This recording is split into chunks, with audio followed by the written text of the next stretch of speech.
университет, который будет входить.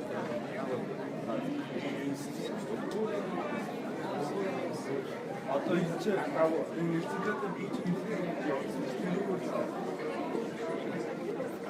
давайте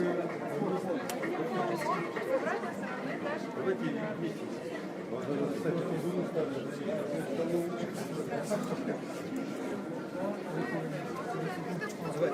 Так, что возьми, я говорю, куда вот это есть?